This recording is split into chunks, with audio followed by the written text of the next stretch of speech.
में आए। नमस्कार। काफ़ी अरसे से मैं बात करना चाह रही थी आपके साथ।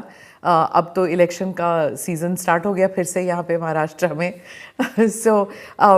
मैंने सुना कि आपने बयान दिया है अपने सभी कॉलीग्स को, जो आपके मंत्रिमंडल में हैं सबको, और रूलिंग अलायंस में भी, कि जो बयानबाजी करते हैं उस पर लगाम देना चाहिए, इधर उधर की बातें ज़्यादा नहीं करनी चाहिए, पॉइंट पे रहना चाहिए।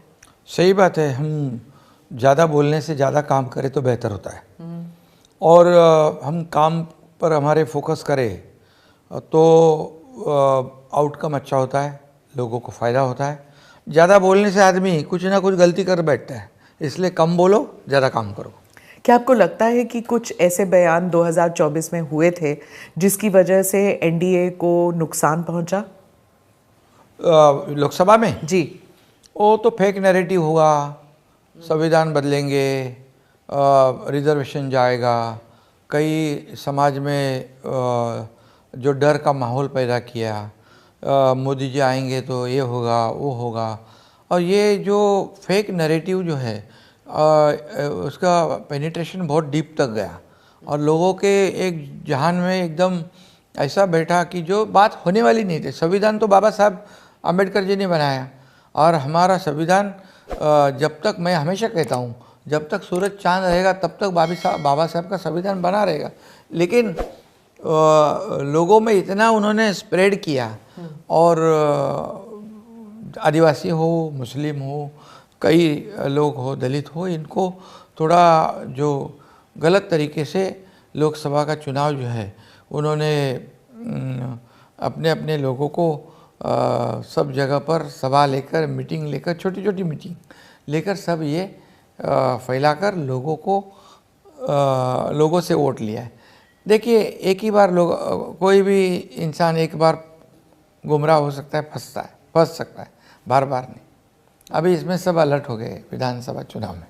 तो जो आप कह रहे हैं कि लोग बहकावे में आ गए, उनकी तरफ से जो बयान, लेकिन बीजेपी के लोग, उन्होंने भी तो बयान दिए थे कि हाँ 400 पार जाएंगे, तो लोगों के मन में आशंका पैदा हो गई थी कि 400 का क्यों था?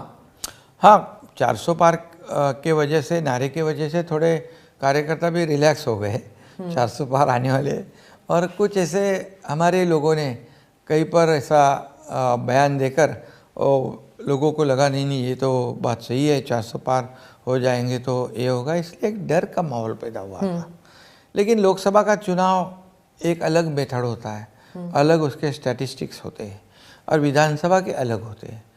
तो निश्चित रूप से वो चुनाव तो अभी गया, चुनाव हो गया, बात गई, अभी हम उसको भूल गए। तो ये आरक्षण का मसला और संविधान का मसला, जो नुकसान एनडीए और आपकी गठबंधन को पहुंचा था 2024 के लोकसभा इलेक्शन में, क्या विधानसभा इलेक्शन में उसका असर बिल्कुल नहीं होगा? विधानसभा का चुनाव जो है वो लोकलाइज होता है, स्टेट लेवल का होता है, और उसमें जो सेंटर के मुद्दे होते हैं वो नहीं होते। संविधान की बात स्टेट इलेक्शन में नहीं होगी। कई रिजर्वेशन जो है कॉन्स्टिट्यूशन ने दिए हुए हैं, उसको राज्य सरकार के अधिकारी नहीं है, तो ये मुद्दे वो इसमें वापस रिपीट नहीं कर सकते। मराठा आरक्षण से ओबीसी कोटा में कोई फर्क नहीं पड़ेगा, ये आपने बयान दिया है, इसको थोड़ा इलैबोरेट करेंगे? हाँ बिल्कुल, मराठा रिजर्वेशन जो है, ये मराठा समाज सोशली, एजुकेशनली बैकवर्ड है, इकोनॉमिकली बैकवर्ड है, और इसीलिए देवेंद्र जी की सरकार जब थी तब मैं भी उसी सरकार में था, तो मराठा रिजर्वेशन दिया। हाई कोर्ट ने भी उसको वैलिड किया, लेकिन दुर्भाग्य से सरकार बदल गई, दूसरे महाविकास आघाड़ी की सरकार आ गई, और वहाँ पर सुप्रीम कोर्ट में जो एविडेंस देने थे, जो इसके बारे में ये मराठा समाज कैसे बैकवर्ड है, इसका बैकवर्डनेस प्रूव करने के लिए जो करना चाहिए था, वो महाविकास आघाड़ी सरकार उसमें फेल्योर हो गई और नहीं कर पाए, और इसलिए वो रिजेक्ट हो गया। और रिजेक्ट करने के बाद कुछ ऐसे मुद्दे उस जजमेंट के दरमियान आए कि कोर्ट का कहना था कि इसको तो पहले आप बैकवर्डनेस इसका प्रूव करो, जो हमारी सरकार आने के बाद तुरंत हमने शुरू किया। मैंने तो जाहिर सभा में कहा था कि मराठा रिजर्वेशन हम देंगे, छत्रपति शिवाजी महाराज जी की कसम खा के मैंने कहा था। विशेष अधिवेशन स्पेशल असेंबली हमने सेशन बुलाया और 10% रिजर्वेशन दिया। अभी हाई कोर्ट में वही लोग गए जो रिजर्वेशन उनके हाथ में था देना, उन्होंने वो रिजर्वेशन दिया नहीं, सिर्फ मराठा समाज को राजनीति के लिए इस्तेमाल किया।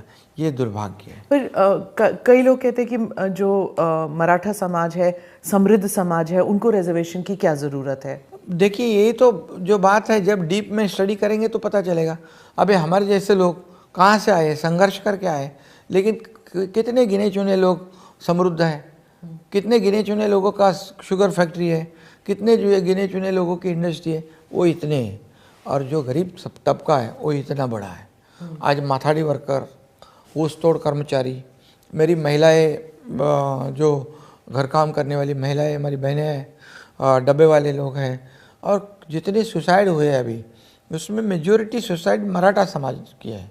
अभी जो इस दरमियान आंदोलन दरमियान 400 से आप सुसाइड मतलब किसान के सुसाइड जो है विदर्भ मराठवाड़े में ज़्यादा मराठा है। तो क्यों, अगर समृद्ध होते तो आत्महत्या क्यों करता है आदमी? आत्महत्या कब करता है? वो आखिरी रास्ता होता है। तो ये सब समझने, फिर हमने उसका डेटा बेस तैयार किया, एम्पिरिकल डेटा कलेक्ट किया, ये सोशली एजुकेशनली मराठा समाज कैसे बैकवर्ड है, और उसको हमने बैकवर्ड कमीशन उसका रिस्ट्रक्चरिंग किया, और इतने लोग, लाखों लोगों को काम पे लगाया जो मराठा समाज को कैसे वो बैकवर्डनेस है वो हमने प्रूव किया। और अभी हमने दे दिया 10%। हमने जो कुनबी सर्टिफिकेट नहीं मिलता था वो भी जस्टिस शिंदे कमेटी हमने गठित की, उसको देना शुरू हो गया। कानून में था, रूल्स में था, लेकिन दे नहीं रहे थे। क्यों? वो उनको देना चाहिए, उनका ये भी ओबीसी समाज, वोट बैंक नहीं है इसलिए नहीं। वो क्या, पहले के राजनीति जो है वो तो वैसी राजनीति हम नहीं करते। क्या चुनाव के लिए इस्तेमाल करना, उनके वोटों को इस्तेमाल करना, उनको छोड़ देना, ऐसा काम हमारा नहीं है। जो हमारी, देखो इलेक्शन आते जाते, सरकारें बदलती है, जाती है, आती है, लेकिन समाज में जो है आज लड़ाई हो रही है ओबीसी और मराठा में, जो संघर्ष हो रहा है, ये महाराष्ट्र के लिए अच्छा नहीं है। इसलिए मराठा समाज को आरक्षण देते समय मराठा समाज को सुविधा, आज तक जितनी सुविधा नहीं मिली थी हमारी सरकार ने दी हुई है। 5000 लोगों का सिलेक्शन हुआ था, सुप्रीम कोर्ट ने रिजेक्ट करने के बाद वो 5000 लोग लटक गए, उनको अपॉइंटमेंट देने का काम हमारी सरकार ने किया।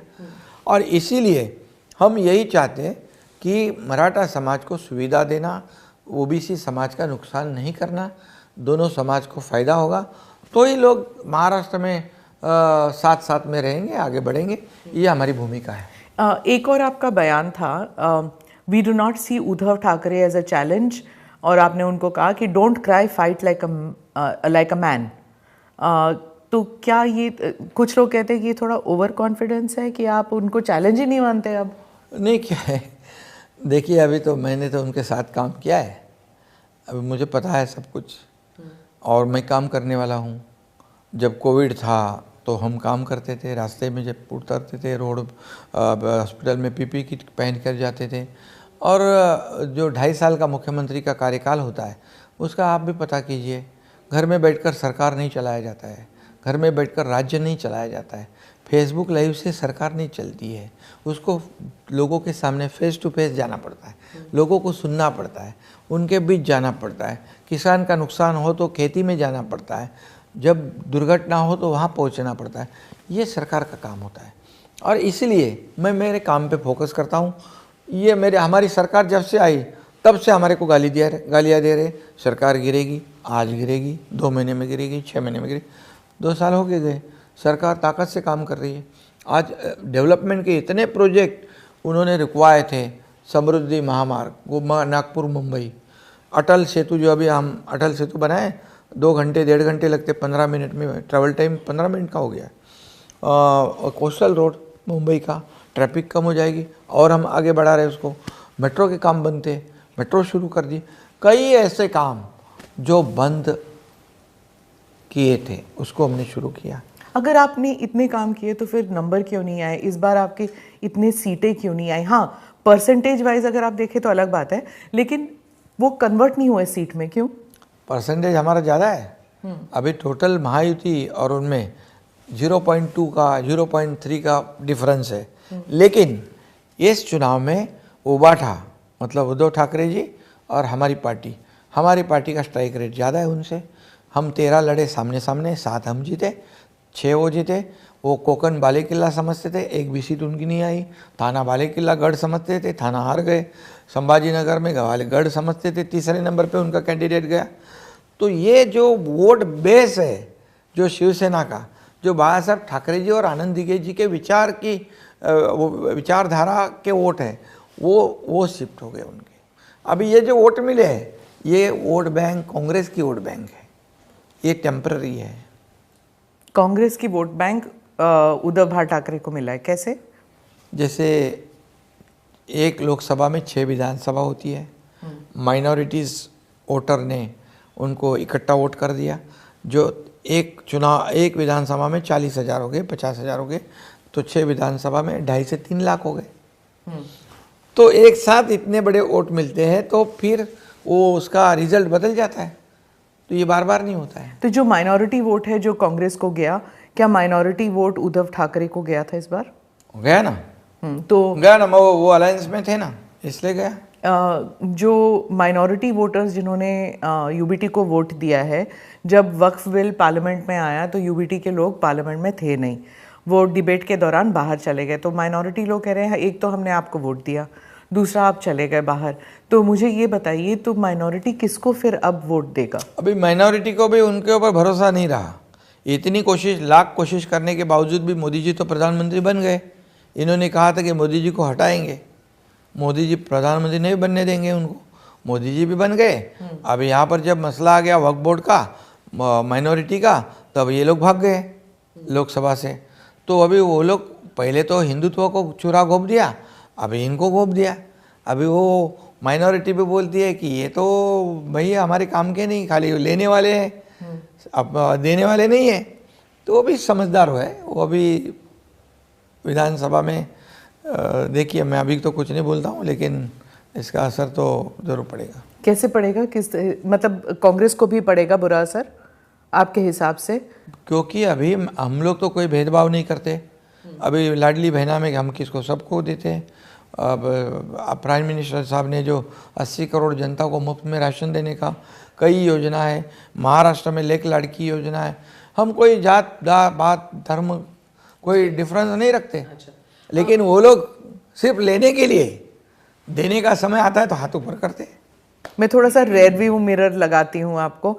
जब एमवीए का रिजीम था तो उस वक्त जब आप सरकार में थे तो किस किस्म का दखलंदाजी होता था चीफ मिनिस्टर के ऑफिस से? क्योंकि बहुत से लोग कहते हैं कि तब से आपका मन उब गया था। सही बात है। मुझे दखलंदाजी का भी, इंटरफेरेंस का भी मुझे इतना कोई दुख नहीं लगता था, क्योंकि वो मुख्यमंत्री थे, उनका अधिकार है। लेकिन जब उनका एक सहयोगी मिनिस्ट्री में काम कर रहा है तो उसमें उनके परिवार ने, उन्होंने सब ने इंटरफेयर करना, दखलंदाजी लेकर करना, ये तो न्यायिक नहीं है। और परिवार से आता था आपको? सब जगह से आता था। मैंने कई बार उनको भी कहा कि आप मुझे बताइए जो काम है। इसमें अधिकारियों को उनका सैंडविच हो जाता था। चीफ मिनिस्टर मीन्स पूरे पावर होते हैं उनको, तो किसी भी अधिकारी को बुला सकते हैं, उसको कुछ भी काम बोल सकते हैं। तो मैंने तो कहा मैं तो आपका आदमी हूँ, मुझे बताइए क्या करना है। तो उनको क्या उनके दिल में था, दिमाग में था कि वो थोड़े दिन के बाद जब कुछ अलग सा व्यवहार करने लग गए, ये तो आपको पता लग गया? पता लग गया था मुझे, और उसी का दुख भी था मुझे। परमबीर सिंह ने कहा, आईपीएस अफसर, उन्होंने कहा कि एमवीए के दौरान ठाकरे साहब जो चीफ मिनिस्टर थे Uddhav, Sharad Pawar and home minister जो अनिल देशमुख थे, वो आपको they wanted to book you and arrest you also and और देवेंद्र फडणवीस को भी, पर लेकिन देवेंद्र फडणवीस जी जो हैं वो ऑपोजिशन में थे, आप उन्हीं की सरकार में थे और आपको अरेस्ट करने की कोशिश कर रहे थे वो। ये इसी का तो दुख है मुझे, क्योंकि देवेंद्र जी और कई लोगों को अरेस्ट करवाने की तो उन्होंने सोच ली थी, क्योंकि ये तो मेरे सामने बात हुई थी। तो उनको अरेस्ट करने के बाद बीजेपी बैकफुट पे चली जाएगी, बीजेपी के एमएलए टूट जाएंगे, एमयू में आएंगे, एमयू मजबूत होगी। और तब मैंने कहा था ये तो ठीक नहीं है, तो नहीं ये सब ठीक है, वो हमें तकलीफ देते हैं तो हमें ये सब करना है, हम करेंगे। अर्बन लैंड सीलिंग का वो केस था, ये जो जब मुझे ये पता चला कि वो तो ठीक है विपक्ष के लोग थे, अपोजिशन के लोग थे, उनके बारे में सोच रहे थे, लेकिन जब उनके ही साथ काम करने वाला एकनाथ शिंदे, उनका 25-30 सालों से सहयोगी रहा है, 40 सालों से मैं शिवसेना का काम कर रहा हूँ, उसका नाम उसके अंदर इन्वॉल्व करो और उसके ऊपर जो कार्रवाई है वो करने की सोचना, ये तो बहुत।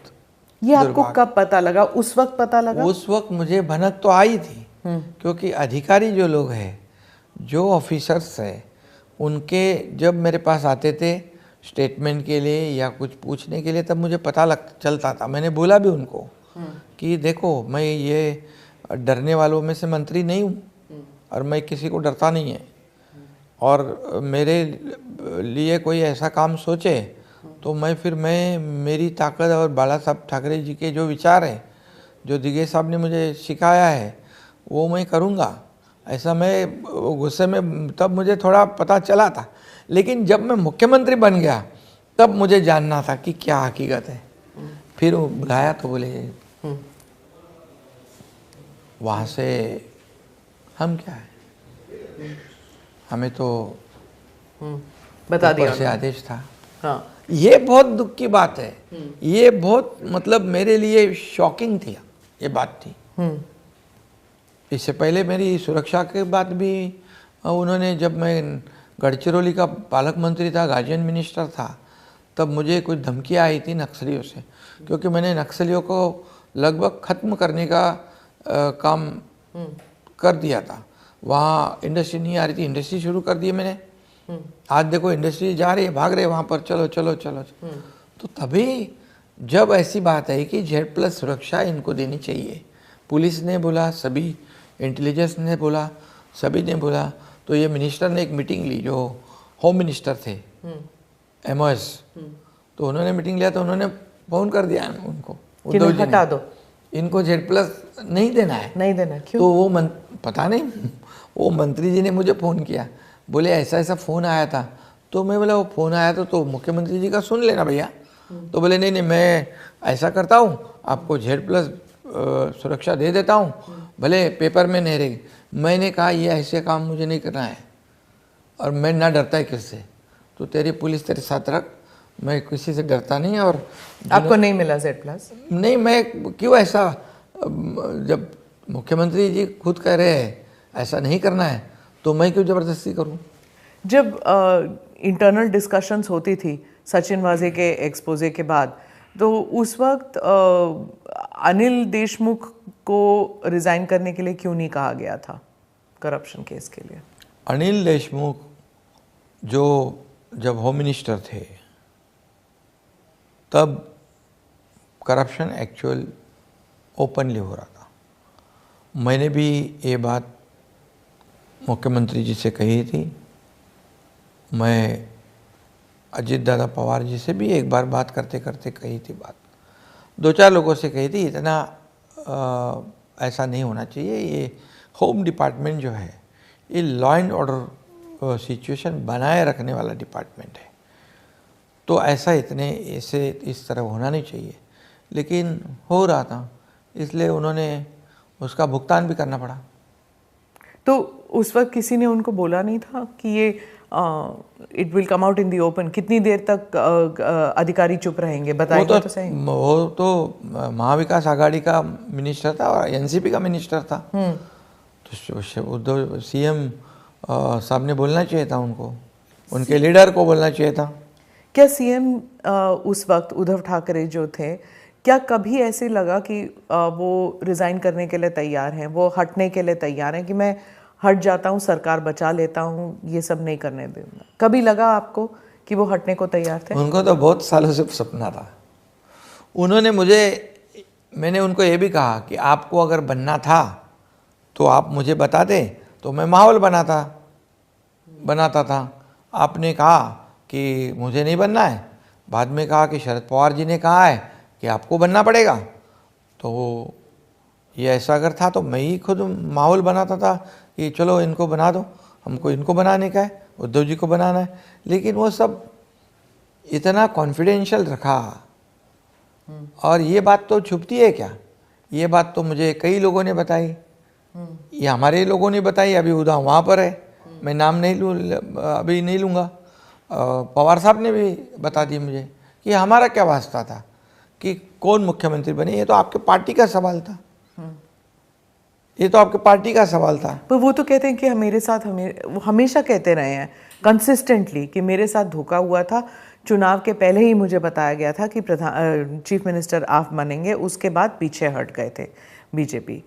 उन्होंने तो साफ कह दिया, बीजेपी मना करती रही, लेकिन आप भी तो साइड में थे, आप देख रहे थे। मैं भी देख रहा था, मैंने भी ये बात का जब पता कराया तब मुझे बीजेपी की तरफ से भी वरिष्ठों ने कहा कि हम कितने राज्य हमारे पास है, एक जो महाराष्ट्र है हमारे मित्र परिपक्ष है, 25 सालों से हमारी अलायंस है, गठबंधन है, तो अगर हम कहते तो 2.5 साल हमारे लिए क्या तकलीफ था।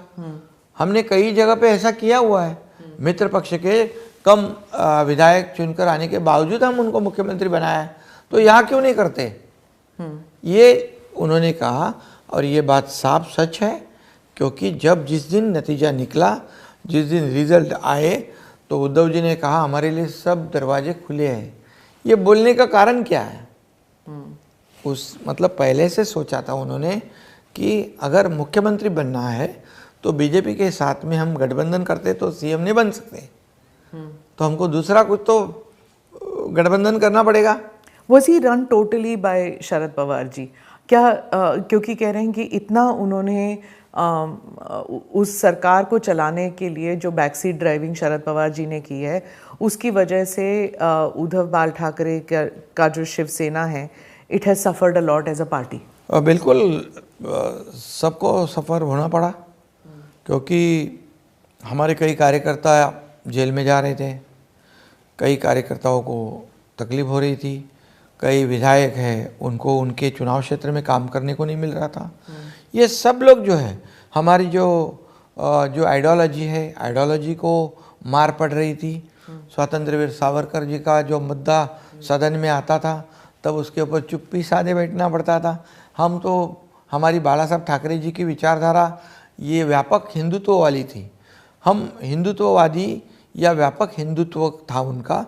हमारा हिंदुत्व होने के बावजूद हम कभी भी दूसरे धर्म का, दूसरे जाति का द्वेष नहीं किया, दूसरे जाति को अपमानित नहीं किया, लेकिन हमारी जो विचारधारा है, ये विचारधारा को वहाँ पर तोड़ मरोड़ डालने की कोशिश और काम हो रहा था।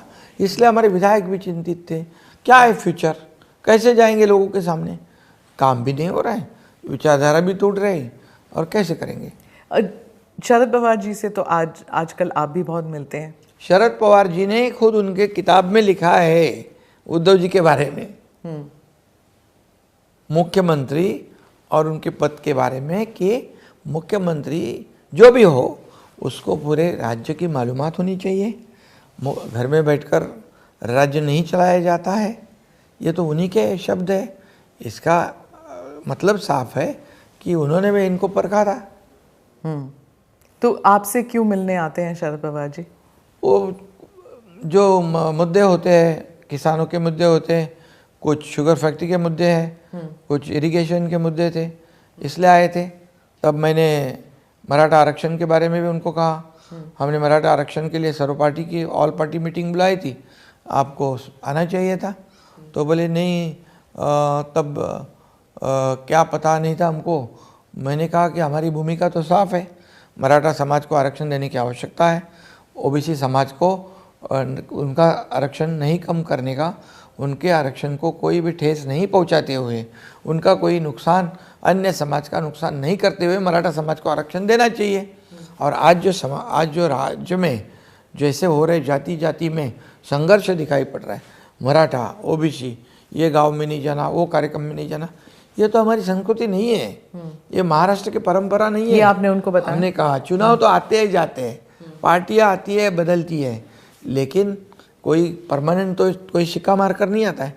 लेकिन राज्य में माहौल जो है, माहौल जो खराब हुआ है उसको सुधारने की आवश्यकता है। हमारे राज्य में सभी जाति पाति के लोग साथ में रहकर, साथ में त्यौहार मनाना, साथ में रहना, आगे बढ़ना, शांति और अमन कायम रखने का वाले महाराष्ट्र है। तो मैंने कहा कि आप इसमें इनिशिएटिव लेना चाहिए, आप सीनियर है, आप अनुभवी नेता हो। तब उन्होंने कहा ठीक है हम करते। मीटिंग, ऑल पार्टी मीटिंग लेने के बाद आने वाले थे, सब थे, आखिरी मौके पर आए नहीं, टाल दिया सब लोगों ने, पार्टी एजेंडा की वजह से। कांग्रेस और ये सब लोगों ने। तो हमारी भूमिका स्पष्ट है, दोगली भूमिका इस इशू में नहीं लेनी चाहिए। शिंदे जी, आप माने या ना माने, लेकिन उद्धव ठाकरे हो या शरद पवार जी हो, दोनों को एक अनफेयर ट्रीटमेंट करके वो बात करते हैं। उद्धव जी की मुझे कुछ प्रॉमिस किया गया था, नहीं मिला, और वो कहते हैं कि मेरी पार्टी तोड़ दी गई, बीजेपी ने मेरी पार्टी को तोड़ दिया। ये उनका एक विक्टिम कार्ड है, अगर आप विक्टिम कार्ड माने। दूसरा, शरद पवार जी के अगेंस्ट जो 2024 में जो प्रचार चला था, उन्हें भटकती आत्मा कह के कहा था, उसको लेके अब दोनों जो हैं वो अंडरडॉग की तरह लड़ रहे हैं इन 3 महीने में या 2 महीने चुनाव में। आप कैसे देखते हैं इसे? सही माने में विक्टिम तो हम हैं, हम पे अन्याय हुआ है। एक किसान का बेटा जब मुख्यमंत्री बनता है तो क्यों दर्द होना चाहिए? क्या किसान के बेटे ने मुख्यमंत्री नहीं बनना चाहिए? क्या गरीब परिवार के बेटे ने मुख्यमंत्री नहीं बनना चाहिए? क्या सिर्फ शुगर फैक्ट्री वाले, या हम मराठी में कहते हैं सोने का चम्मच लेके जन्म जिसका होता है, उसी ने मुख्यमंत्री बनना चाहिए? इसमें सबसे पहली गलती या लोगों के साथ विश्वासघात उद्धव जी ने किया है।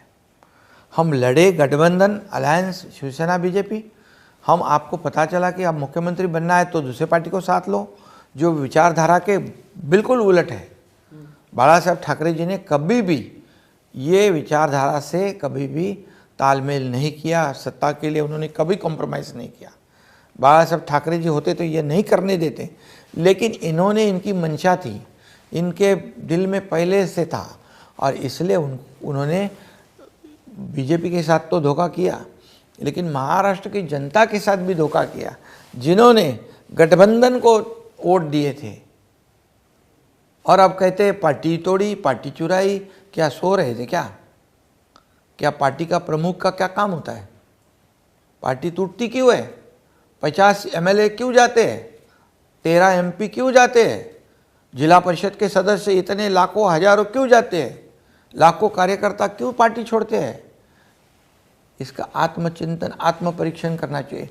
जो गए वो चोर, जो गए वो गद्दार, जो गए वो कचरा। ऐसा होता है कहीं? हमारी गलती क्या है वो तो सोचना चाहिए। एकनाथ शिंदे ने 25, 30, 40 साल ये पार्टी को दिए। मैंने कभी परिवार का नहीं देखा है, मेरे परिवार को कभी मैं मिला भी नहीं। मतलब वो सब सो जाते तब मैं पहुंचता, और वो चले जाते तो मैं उठता। ऐसे माहौल में मैंने काम किया है, पूरा जीवन मैंने पार्टी के लिए समर्पित किया है। पर आप तो मुझे लगा दिया गद्दार का, मुझे ठोक दिया, गद्दार का सिक्का मार दिया। ऐसा होता है? गद्दारी तो उन्होंने की, बड़ी गद्दारी है वो। और किसके साथ आप छल कपट कर रहे हैं? जिसने आपको दिन रात साथ दिया। जब नारायण राणे जब पार्टी छोड़कर गए तब इनके ऊपर तो गाड़ी बाहर निकालना मुश्किल था, यही एकनाथ शिंदे ने एस्कॉर्ट करके उनको माथों से लेके गए। तब मेरा फर्ज था वो हमारे नेता को सुरक्षित रखना। लेकिन नेता का भी तो कर्तव्य होता है, कार्यकर्ता की भावना को समझना, उसकी भी सुरक्षा को ध्यान रखना। ये नेता कैसे नेता बनता है? एक कार्यकर्ता बनने के लिए काफ़ी वक्त लगता है। कार्यकर्ता गंवाने के लिए 2-4 मिनट में कार्यकर्ता चले जाते। अगर आप इतने निडर थे तो गुवाहाटी तक जाने की क्या ज़रूरत थी? वो हमारी स्ट्रैटेजी थी। मैं खुलेआम गया, छुपकर लपा छुपी नहीं की। होटल मैं में उनसे छुपे थे बात सारे। करते करते गया। उद्धव जी का मुझे फ़ोन आया, मैं रास्ते में था, मैं बात करते करते चले गया। और मुझे बहुत चैलेंज किए, बोले आके दिखाओ, वर्ली से जाना है, मुंबई में आना है, ऐसे करेंगे, लाखों लोग आएंगे, रास्ता जाम करेंगे, खून खराबा होगा, एमएलए लोग को विधान भवन में जाने नहीं देंगे। मैंने कहा देखो, मैं भी तो बाला साहब ठाकरे जी का कार्यकर्ता हूँ, मैं भी तो आनंद दिघे साहब का कार्यकर्ता हूँ, मैं बचपन से हार्ड वर्कर हूँ, पार्टी पार्टी पार्टी करके मेरा जीवन समर्पित किया है, तो मैं ये सब नहीं चाहता हूँ। अगर कोई चाहता है तो उसके लिए मेरी जिम्मेदारी नहीं होगी। मैं वहाँ से आया, हेलीकॉप्टर बाजू में था, हेलीकॉप्टर में मुझे बैठने को कहा, मैं हेलीकॉप्टर में नहीं बैठा, मैं बाय रोड आया और बाय रोड जहाँ मुझे पहुँचना था गया। किससे डराते हैं, किसको डराते? जिसने दिन रात पार्टी के लिए मेहनत की, वो डरने वालों में से मैं नहीं हूँ। और मैं किसी को ना डराता हूँ, और मुझे जो डराता है उसको मैं। तो आप जब उस वक्त हिमंता शर्मा से बात कर रहे थे, जब आप अमित शाह जी से बात कर रहे थे, फडणवीस जी से बात कर रहे थे, तो एक क्या आइडियोलॉजिकल कनेक्ट था जो अब तक है, या फिर उसमें भी दरारें पड़ती हैं कभी कभी? बिल्कुल नहीं। देखिए, उन्होंने, वो अगर चाहते तो बीजेपी का चीफ मिनिस्टर भी बना सकते थे, लेकिन उन्होंने देखा कि एकनाथ शिंदे ने जो काम किया है, जो अन्याय के खिलाफ बाला साहब ठाकरे जी के विचार जब खत्म होने लगे, तब उसको बरकरार रखने के लिए एकनाथ शिंदे ने जो कदम उठाया है, और इसलिए मुझे मोदी जी और अमित भाई ने पूरा सपोर्ट किया। देवेंद्र जी तो मेरे साथ में थे, और मुझे याद है कि तभी मोदी जी और अमित भाई ने भी कहा कि एकनाथ जी, चट्टान की तरह हम आपके पीछे खड़े हैं। तो आज भी वैसे ही सपोर्ट करते हो कि जो बाला साहब ठाकरे जी का सपना था, एक सामान्य मानुस, जो कॉमन पीपल, उसको हम, जो सामान्य शिव सैनिक, उसको मुख्यमंत्री बनाएंगे, वो सपना हम पूरा कर रहे हैं, ऐसा उन्होंने कहा मुझे। जिस तरह बीजेपी आपके साथ खड़ी है, क्या बीजेपी वैसे ही एनसीपी के साथ खड़ी है, उसी दृढ़ता से?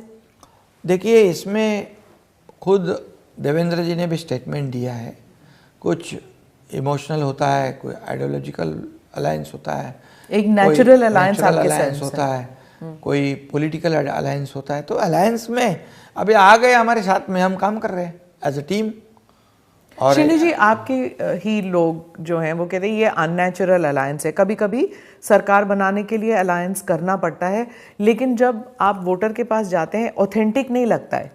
ऐसे नहीं लगता है कि आप जी जान से एक साथ हैं, एकजुट हैं, ऐसे लगता है कन्वीनियंस के लिए एक साथ हैं। नहीं, देखिए, जब हमारा सरकार का काम देखा, मोदी जी का काम देखा, मोदी जी जो जिस तरह से देश को आगे बढ़ा रहे, डेवलपमेंट कर रहे, ये विकसित भारत को आगे बढ़ा रहे, आर्थिक महासत्ता को के सपना देख रहे, तो ये सब डेवलपमेंट और जो देश का विकास देखकर और हमारी सरकार का भी काम देखकर आज पवार जी हमारे साथ आ गए।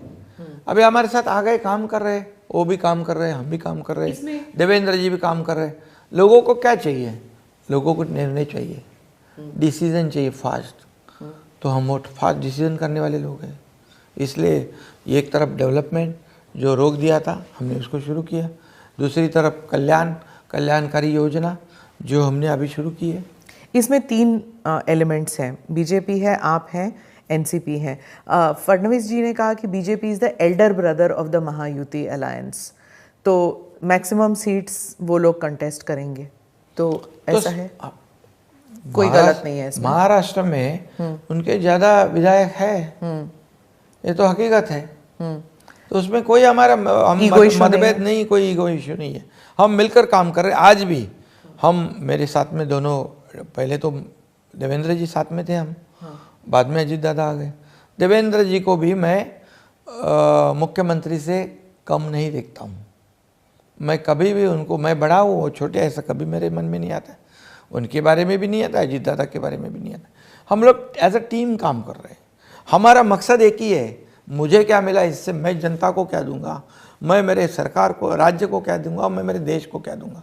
ये हमारा पूरा मकसद है और इस मकसद में हम लोग काम करें। इसलिए तो देख रहे हैं आप, 2 साल में आप देखो और 2.5 साल में देखो।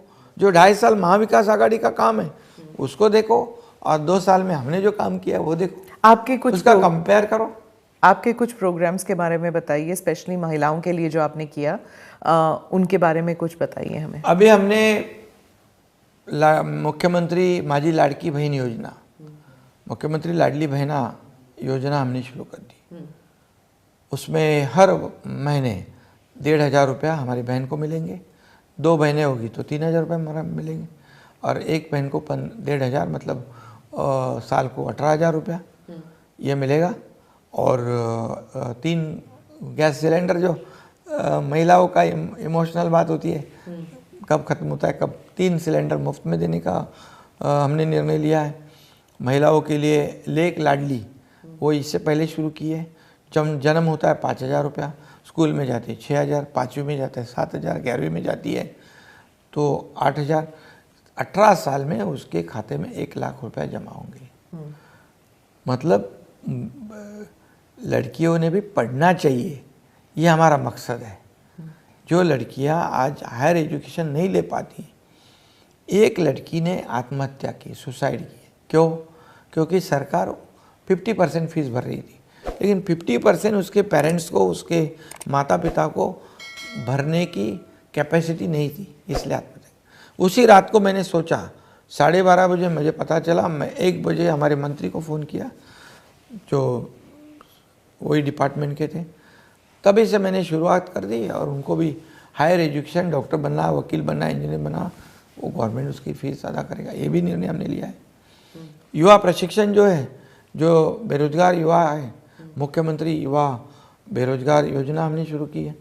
जो 12वीं है, जो डिप्लोमा, डिग्री, 6, 8, 10,000 रुपया महीने का में उनको मिलेगा। इंटर्नशिप, तो ये उनको पैसे भी मिलेंगे, इंटर्नशिप भी मिलेगी, ट्रेनिंग भी मिलेगी।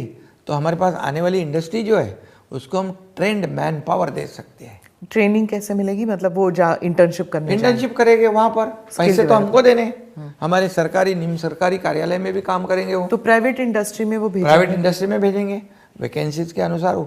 उनको तो उनको खर्च नहीं करना है, खर्च सरकार कर रही है। तो ये भी योजना हमने शुरू की है।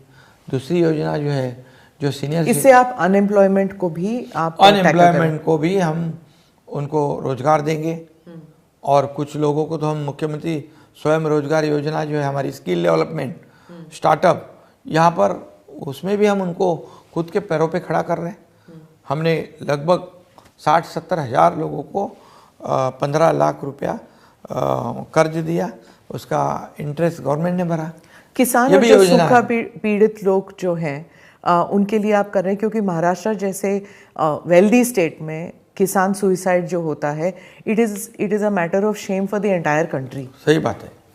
इसमें हमारी सरकार आने के बाद जो मोदी जी 6,000 रुपया सालाना देते, उसमें और 6,000 रुपया हमारी सरकार ने ऐड कर दिया। अभी किसान को 12,000 रुपया सालाना मिलते हैं। 1 रुपये में क्रॉप इंश्योरेंस हमने दिया। ये हमारा स्टेट पहला स्टेट है। और उसके बाद जो डिमांड करेगा उसको सोलर, डिमांड करेगा उसको क्या कहते हैं, हमारे गांव में खेत के लिए वो पानी की पॉन्ड बनाते हैं जो, वो देंगे।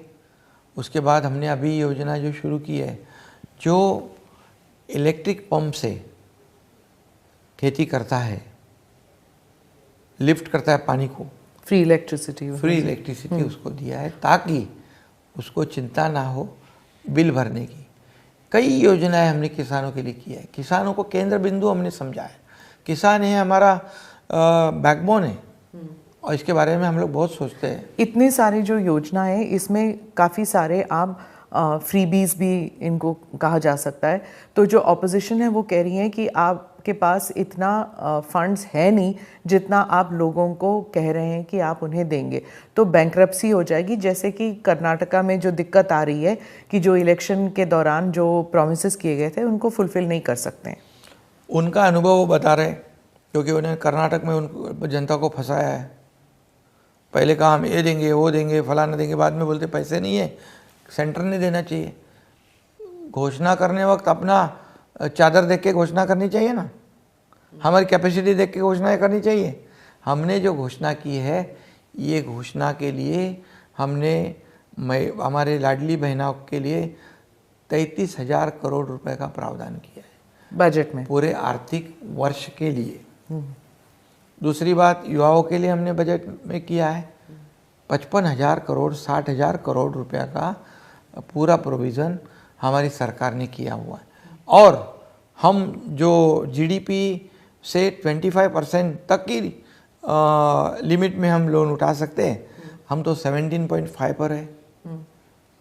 और एफआरबीएम में 3% से आगे नहीं जाना चाहिए, उसमें हम पीछे हैं।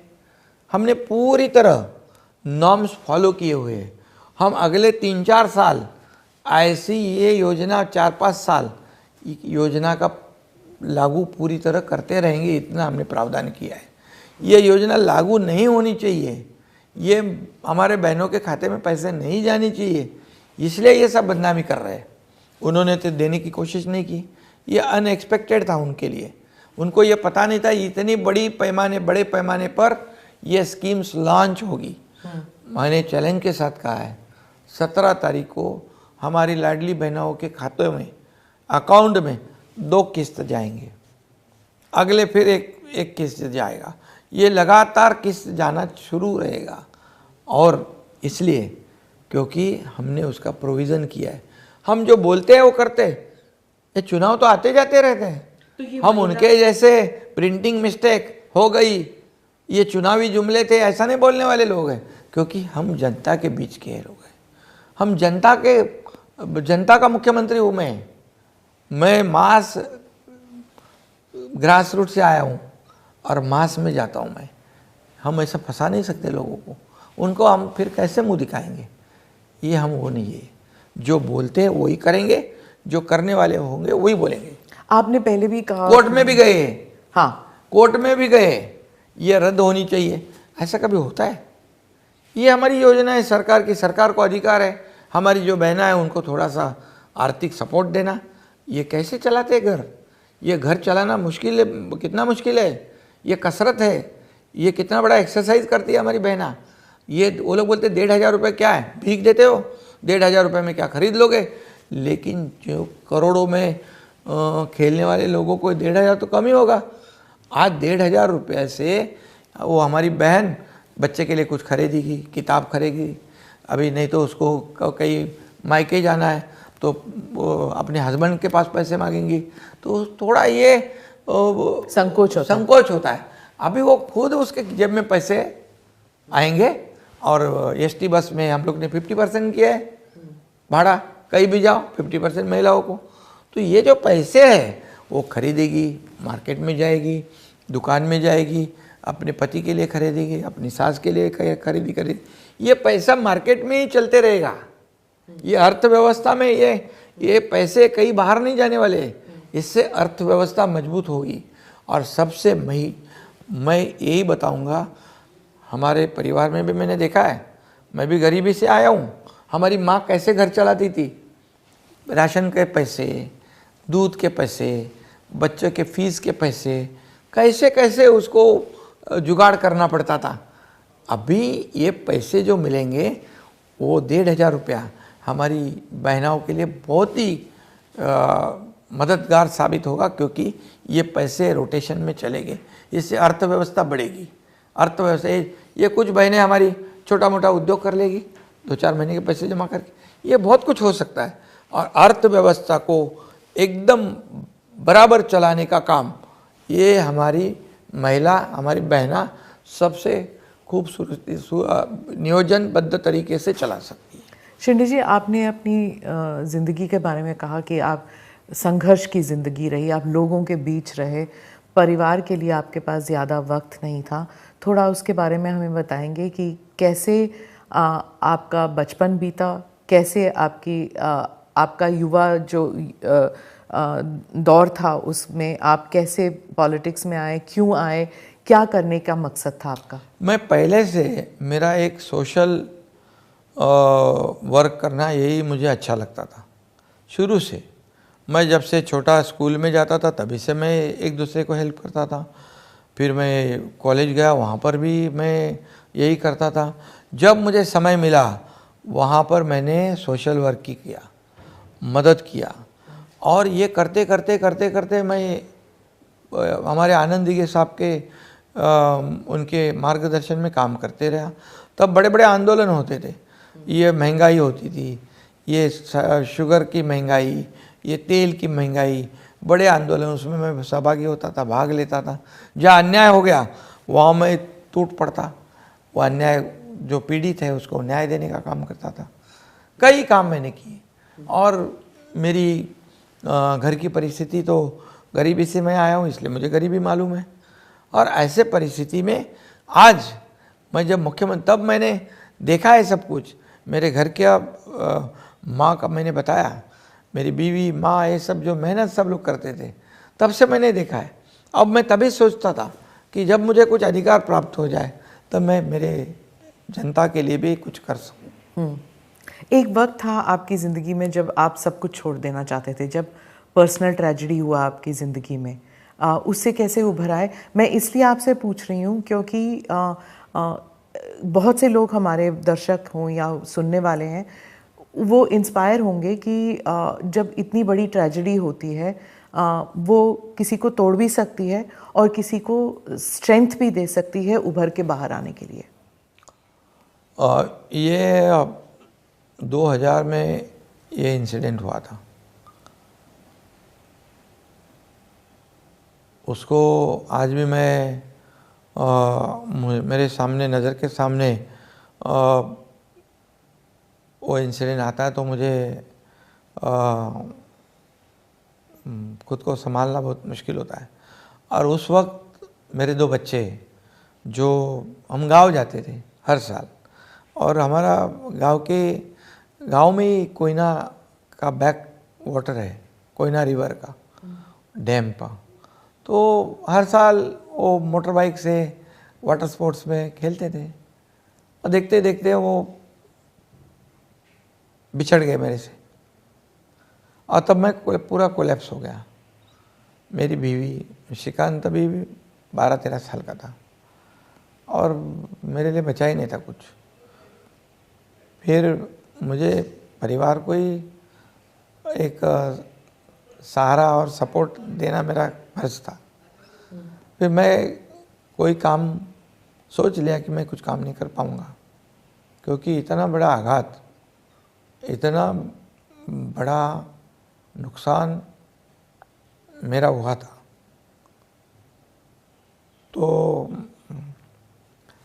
उस वक्त आनंद दिघे साहब जो मेरे गुरु थे, क्योंकि उस वक्त मेरी ज़रूरत ये दोनों की थी, मेरे बीवी को और श्रीकांत को। लेकिन आनंद दिघे जब मेरे पास, दिघे साहब बार बार आते थे, मुझे बोलते थे अभी तो बाहर निकलना चाहिए। मैं बोला नहीं, इससे बाहर निकलना मुश्किल है। मैं अभी मेरे परिवार को ही जो भी मदद करनी है उनके साथ मैं रहता हूँ। तो उन्होंने मुझे बार बार ये करने के बाद ने मुझे एक दिन कहा कि तेरा परिवार अब इतना छोटा नहीं है, तेरा परिवार बहुत बड़ा है, तो अभी समाज के लिए तुझे जीना है, समाज के लिए कुछ करना है। तो मैं बोला कैसे मैं करूँगा, मुझे मालूम नहीं। लेकिन उनकी प्रेरणा और उनकी ऊर्जा जो मुझे मिली, वो नहीं थे तो मैं आज यहाँ नहीं रहता। ये फैक्ट है। और उन्होंने मुझे कुछ जिम्मेदारी दी और वो जिम्मेदारी देने के बाद मैंने पीछे मुड़ के कभी नहीं देखा। जो भी है काम करते गया पार्टी के लिए। मुझे कुछ मिलेगा ये उम्मीद मैंने कभी नहीं रखी। तब जाके। और आपकी पत्नी और आपका बेटा उस वक्त? अभी वो तो उनकी तो हालत क्या थी, मैं तो बाहर, मेरा जो दिगे साहब ने जिम्मेदारी दी तो मेरा वक्त निकल जाता था और घर आता तो वो हादसे से बाहर आना। पूजा पाठ किया कैसे? स्पिरिचुअलिटी क्या होता है? किससे वो स्ट्रेंथ कहाँ से आ जाता है? अभी आनंदी के साहब तो पीछे खड़े रहे, उनकी प्रेरणा तो मिली। हमारे घर के लोग भी हमारे सत्संग में जाते थे, मेरी बीवी जाती थी। क्या है उसमें, ये इतना बड़ा कष्ट सहन करना मुश्किल है, लेकिन उसमें से हम बाहर आ गए। अभी वो लोग को भी मैंने कहा कि हम अभी हमारा जो परिवार है हम थोड़ा उसको बड़ा परिवार करते, सब लोगों का दुख है वो हमारा समझते हैं हम और काम करते हैं। आप बाड़ा साहब से मिले थे उस वक्त? हाँ, मिला था। उन्होंने आपको कुछ कहा? आनंद दिगे साहब ने मुझे उनको मिलाया था। जब मुझे, उनसे पहले भी मिला मैं, लेकिन जब मुझे जिम्मेदारी देनी थी तब विशेष रूप से उन्होंने मुझे साहब से, बड़े साहब से मिलाया। बड़े साहब भी मेरे ऊपर बहुत प्यार करते थे। उनका आशीर्वाद था आपके? उनका आशीर्वाद था। वो भी बहुत मेरे काम से खुश थे।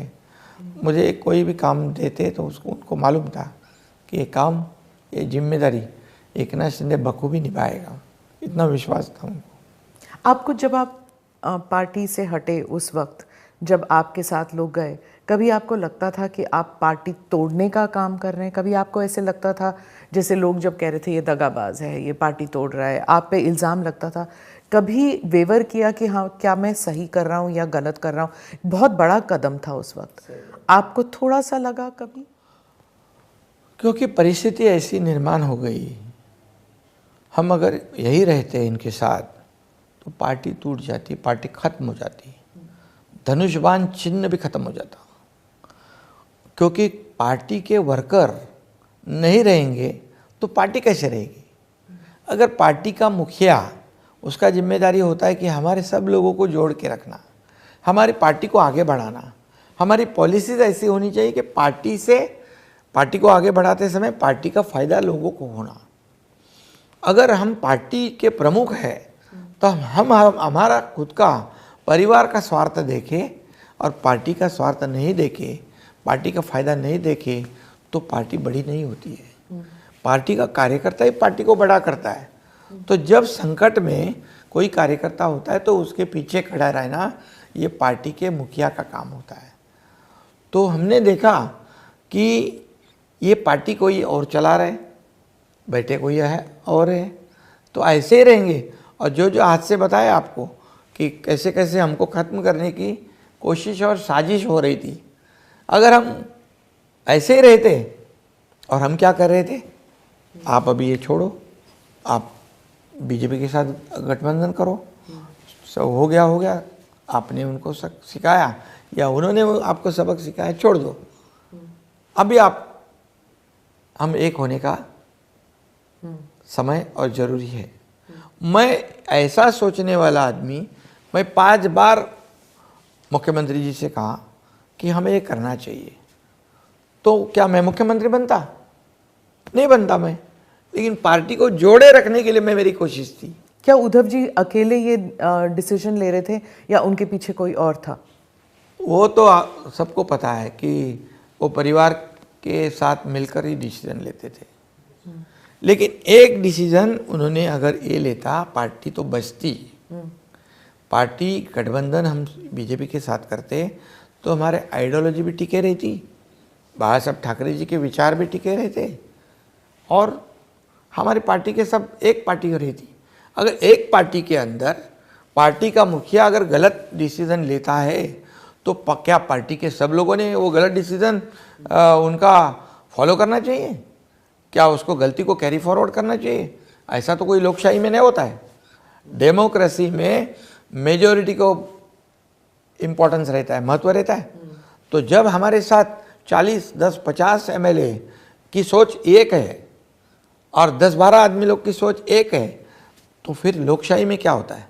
हमने गलत नहीं किया कुछ भी, हमने लोकशाही को बरकरार रखा। पार्टी को बरकरार रखने का काम किया है। आज शिवसेना तो बरकरार है, धनुष्यबाण भी बरकरार है। आज लोगों ने भी दिखाया है असली शिवसेना कौन है।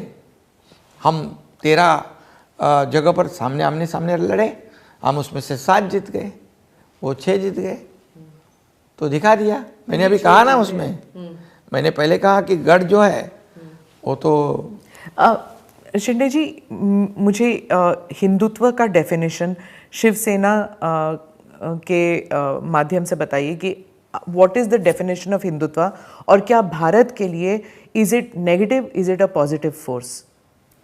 देखिए, बाला साहब ठाकरे जी का, दिगे साहब का हिंदुत्व क्या था? हिंदुत्व एक विचारधारा है, हिंदुत्व एक व्यापक विचार है, और इसमें हिंदुत्व आगे बढ़ाना, इसका मकसद या मतलब अन्य जो धर्म है, जात है, उसका अनादर करना, ऐसा नहीं होता है। ये हमारा हिंदुत्व नहीं है। जो देश को प्रेम करता है, जो देश के गुणगान गाता है, जो पाकिस्तान हारने के बाद यहाँ पटाखा फोड़ता है, वो हमारा नहीं है। वो कोई भी जात का हो, हिंदू हो, मुसलमान हो, क्रिश्चियन हो, कोई भी हो, हमारे देश का नमक खाता है, इस मिट्टी में रहता है, इस मिट्टी का नमक खाता है, वो हमारा है। ये हमारा हिंदुत्व है, और इसमें बाला साहब की विचारधारा भी हम चल रहे हैं। हम सिर्फ वोट की राजनीति नहीं करना चाहते। आज क्या चल रहा है?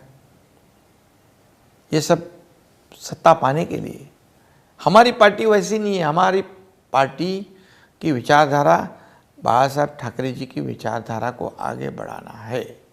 और उन्होंने, हमारे पार्टी में बाला साहब ठाकरे जी के ज़माने में मिनिस्ट्री में तो साबिर शेख थे, हमारे सरकार में अब्दुल सत्तार है। तो हम जात पात धर्म के खिलाफ नहीं, लेकिन देश के खिलाफ जो काम करेगा, देश के खिलाफ जो खिलवाड़ करेगा, उसके खिलाफ हमें। आप हिंदू राष्ट्र में विश्वास रखते हैं? हिंदू राष्ट्र मीन्स क्या है? डेवलपमेंट है, विचारधारा है, नहीं कि संविधान के हिसाब से भारत एक हिंदू राष्ट्र बन जाए।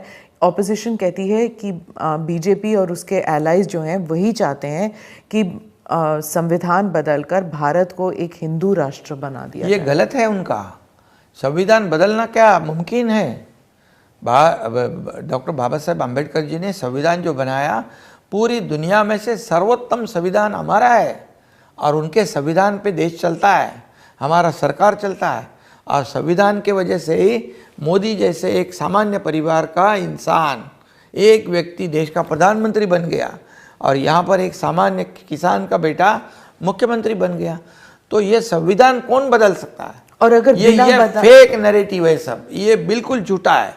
ये बाबा साहेब को आज संविधान बदलने वाले लोग बोलते हैं संविधान बदलेगा जो बाबा साहब ने लिखा है। इन्होंने बाबा साहब को 2 बार हराया है चुनाव में।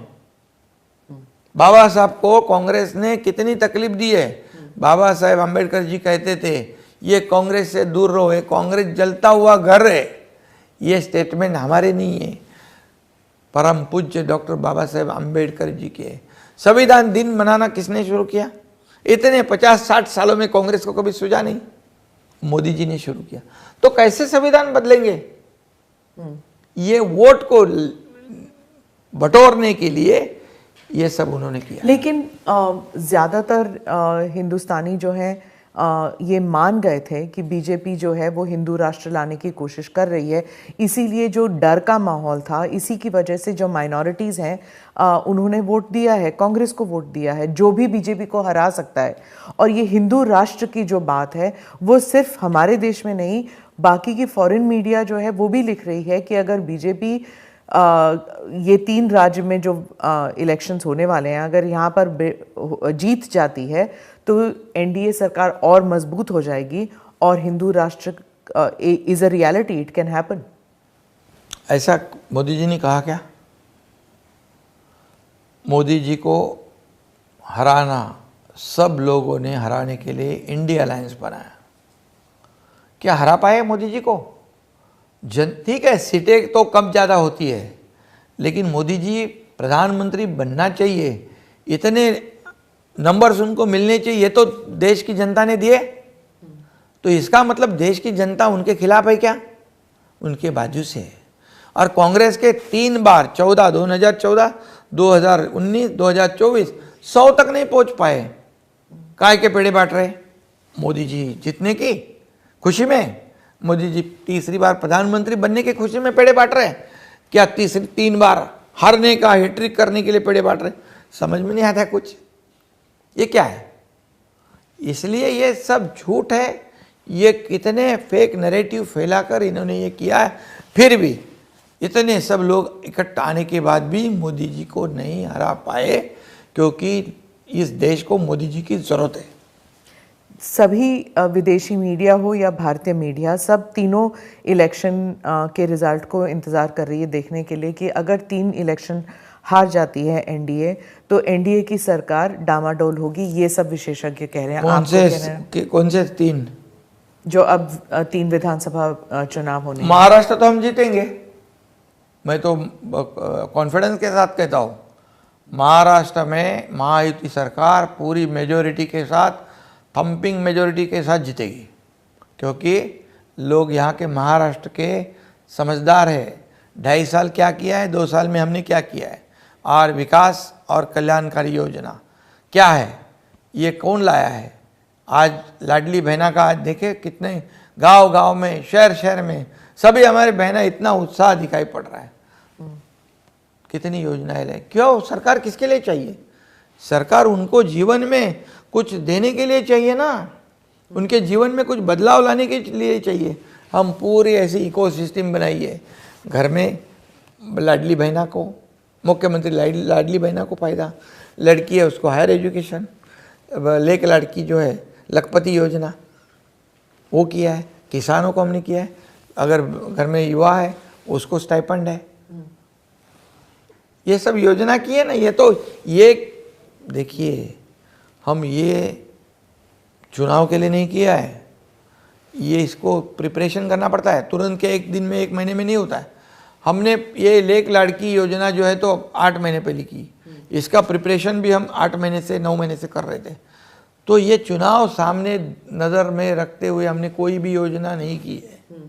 ये कांग्रेस जब करती है, चुनाव आया हम ये देंगे, वो देंगे, फलाना देंगे, डिकरा देंगे, चुनाव जाने के बोले प्रिंटिंग मिस्टेक है, हमारे पास तो पैसे नहीं है। ऐसा हम करने वालों में से नहीं, हमने जो बोला है वही करके दिखाएंगे पूरी तरह। जितनी योजना है वो पूरा उनको फ़ायदा होगा। शिंदे जी, दिल्ली के साथ आपके संबंध कैसे हैं? कहा जाता है कि सभी चीफ मिनिस्टर्स चाहते हैं कि जैसे चंद्रबाबू नायडू और जैसे नीतीश कुमार को स्पेशल पैकेज मिलता है, सभी चीफ मिनिस्टर्स चाहते हैं कि हमें भी मिले। हमारे को भी दिया है, कई योजनाओं में पैसे दिए हैं, इंफ्रास्ट्रक्चर में दिए हुए हैं, हमारे इरिगेशन में दिए हुए हैं, अर्बन डेवलपमेंट में दिए हुए हैं। अब हमने कुछ, जैसे नीति आयोग की बैठक थी तो मैंने आदरणीय प्रधानमंत्री जी से कुछ बातें कही थी, हमारे स्टेट के जो इशू है उसके ऊपर भी मैंने बात की थी। पॉजिटिव है उन्होंने भी कहा कि रिवर जो लिंकिंग का प्रोजेक्ट है, जो नदी जोड़ प्रकल्प जो होता है, जहाँ पानी नहीं और जहाँ ज़्यादा पानी, एक्सेस पानी है, वहाँ जोड़ना, वो सब हमारे अभी स्टेट में उसके प्रोजेक्ट का हम एक डिटेलिंग करना किया है हमने, और निश्चित रूप से उसमें बड़े पैसे लगेंगे। और हमें हमेशा केंद्र सरकार ने हमेशा मदद की है, निश्चित रूप से वो मदद करेंगे, क्योंकि हम पहले भी कहा है कि राज्य में सरकार और केंद्र में एक विचारधारा वाली सरकार होती है तो काम होते हैं, उससे फ़ायदा लोगों को होता है, राज्य को होता है। इसलिए हम जाते हैं दिल्ली में, उनसे मांगते हैं ये हमारे लिए चाहिए, और दिक्कत ये नहीं डबल, होती। हाँ नहीं दिक्कत होती, हमारा एक भी प्रस्ताव वो काटते नहीं, अच्छा, कटौती नहीं करते। एक सवाल मुझे हमेशा पूछना था कि मैं राज ठाकरे जी को लेकर काफ़ी कंफ्यूज रहती हूँ। उनका और उद्धव ठाकरे के साथ क्या रिलेशनशिप है और अब किस स्टेज पे पहुँच गए हैं, क्या हो क्या रहा है वहाँ पर? अभी तो मैं कभी कभी बोलता हूँ मेरे स्पीच में, जब भी उद्धव जी ने कहा ये तो लाडली बहन तो आ गई, लाडला भाई कब आएगा, तो हम लाडला भाई भी लाया, युवा प्रशिक्षण जो है युवाओं। वो आपको क्यों ऐसे बोल रहे थे? लेकिन उनको मैं बोलता हूँ कि जब राज ठाकरे जी उनके साथ थे तो राज ठाकरे जी उनको छोड़ने का कारण क्या था? राज ठाकरे जी को, वो तो बाला साहब के साथ में राज ठाकरे जी काम करते थे।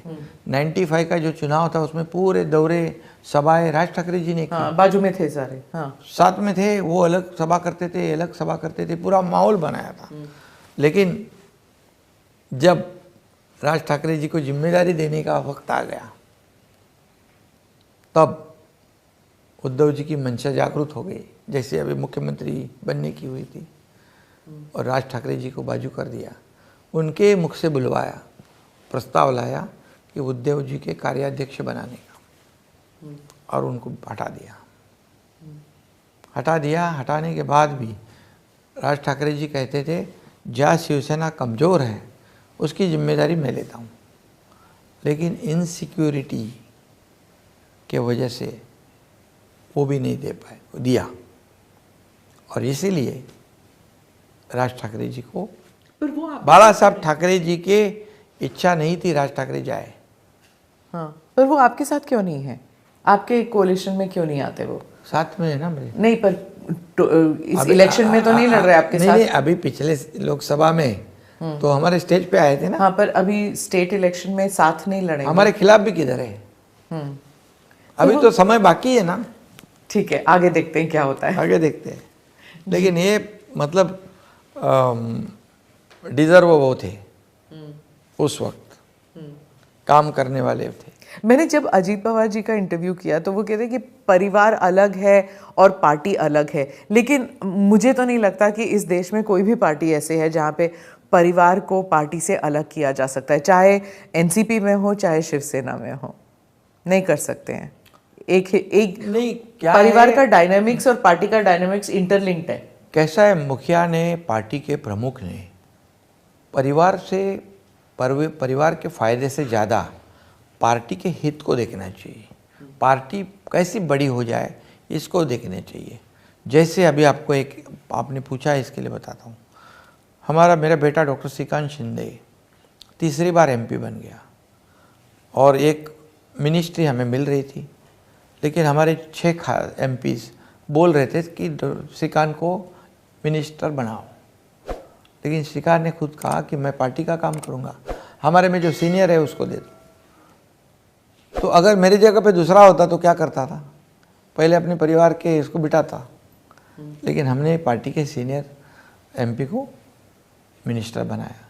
ये ऐसा हम करते हैं जब, तभी पार्टी का विश्वास होता है, पार्टी कार्यकर्ता का विश्वास होता है, लोक प्रतिनिधि का विश्वास। लेकिन आपके इस अलायंस में ही एनसीपी है, और सुनेत्रा जी इलेक्शन हारी लेकिन राज्यसभा में भेज दिया, तो परिवारवाद तो दिख रहा है ना। नहीं, देखिए, उनकी सोच अलग है, उनकी विचारधारा भी अलग है, हर एक की सोच अलग अलग है।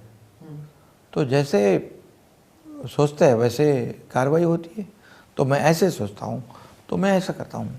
अंत में यही पूछूंगी, कौन बनेगा मुख्यमंत्री? देखिए, अभी हमारी टीम काम कर रही है। हमें कौन बनेगा मुख्यमंत्री से हमारे राज्य में महायुति की सरकार आवे, हमारी जनता को क्या मिले, हमारे राज्य को क्या मिले, ये हम देखते हैं। ये पॉलिटिकली करेक्ट आंसर दिया, सीधा आंसर नहीं दिया आपने। ये तो जनता के हाथ में होता है ना, ये जनता का भला करे, आशीर्वाद उनका ले, हमें बाकी कुछ नहीं चाहिए। हमें एक ही चाहिए कि इस राज्य का विकास, इस राज्य के जनता के जीवन में परिवर्तन, खुशहाली आए, हमारे किसान खुश हो जाए, उनके जीवन में जो संकट आते हैं वो दूर हो जाए। और मुझे क्या मिला, इससे मैं क्या दूंगा, इस विचारधारा से मैं काम करता हूँ। Thank you very much. आपको शुभकामनाएं इलेक्शंस के लिए और आगे की ज़िंदगी के लिए।